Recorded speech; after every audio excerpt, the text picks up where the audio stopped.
Salut tout le monde, j'espère que vous allez bien. La semaine dernière, je vous ai fait une vidéo sur un PC gamer de toute dernière génération. Mais il y avait un gros problème, c'est qu'il coûtait 1600 €. Et pour les petits budgets, c'est compliqué. Alors aujourd'hui, pour compenser, je vais vous présenter une config de nouvelle génération à 900 €, qui va vous permettre de durer dans le temps et d'améliorer au fur et à mesure vos composants sans problème. Vous pourrez retrouver tous les liens des composants dans la description. Et si vous avez des questions ou des idées, n'hésitez pas à me les donner en commentaire. Sur ce, moi je vous dis bonne vidéo. Mais avant de réellement commencer cette vidéo, sachez qu'elle est en partenariat avec Game Reduction. Alors qu'est-ce que c'est? Eh bien c'est tout simplement un site internet sur lequel vous allez pouvoir retrouver des abonnements à des plateformes de streaming ou un Discord Nitro, ou bien encore des monnaies et des passes de combat de vos jeux préférés à prix cassé jusqu'à moins 70%. Et d'ailleurs, grâce à eux, n'oubliez pas qu'il y a un concours en cours, avec à la clé un pass de combat ou un objet à 1000 V-Bucks dans la boutique. Pour participer, c'est très simple, il vous suffit juste de commenter cette vidéo en précisant que vous participez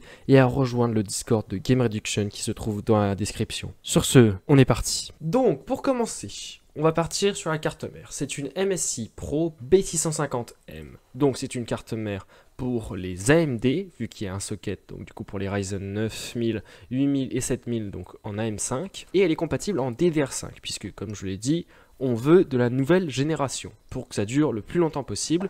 Le seul défaut de cette carte mère, c'est qu'elle n'a que 2 ports pour la RAM, mais en vrai, c'est pas trop dérangeant, je trouve, pour les petites configs. Et tout ça pour un prix de 108,99 €. C'est une très bonne affaire. Qui est du processeur. Alors, c'est pas le dernier, c'est le AMD Ryzen 5 7600. C'est pas le dernier, mais ça nous permet de passer sur un socket donc d'AM5, donc de nouvelle génération. Et c'est encore un très très bon processeur. Et surtout que son prix est très intéressant, puisqu'il est à un prix d'un petit peu moins de 200 €, ce qui est très bien.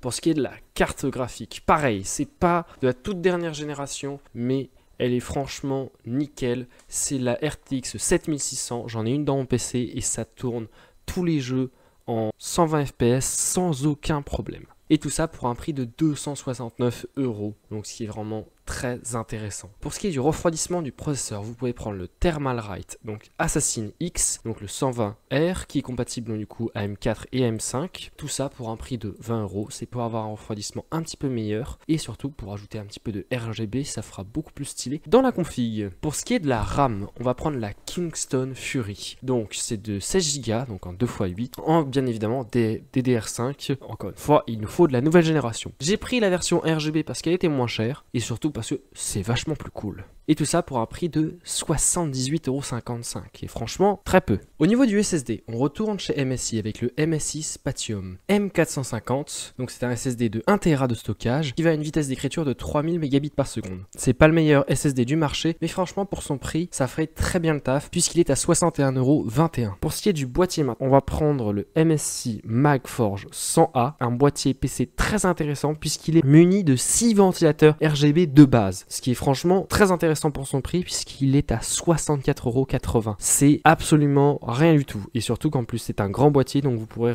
faire rentrer des composants plus grands à l'avenir. Et pour finir, au niveau de l'alimentation, on va prendre une MSI Mag A650GL. Donc c'est une alimentation de 650 watts, ce qui sera amplement suffisant pour cette configuration. Donc ça coûtera pour un prix de 88,95 €. Mais si jamais vous voulez prévoir un petit peu plus long terme, vous pouvez prendre une alimentation un petit peu plus puissante avec du 750 watts, ce qui vous permettra d'upgrade à l'avenir sans aucun problème votre config, même si pour moi je trouve ça un petit peu overkill. Mieux vaut économiser plus de 20 € sur ça et puis ensuite voir plus tard pour changer. Donc au total, la config complète nous revient à 896,40 €. Mais n'hésitez pas vraiment à regarder souvent les prix parce que ça varie beaucoup en ce moment, et aussi à aller voir sur d'autres sites comme PC Componentes pour pouvoir comparer et essayer de trouver les composants au meilleur prix. Et voilà, maintenant la vidéo touche à sa fin.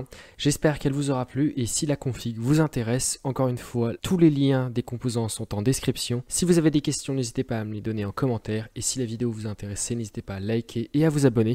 Sur ce, moi je vous dis à la prochaine.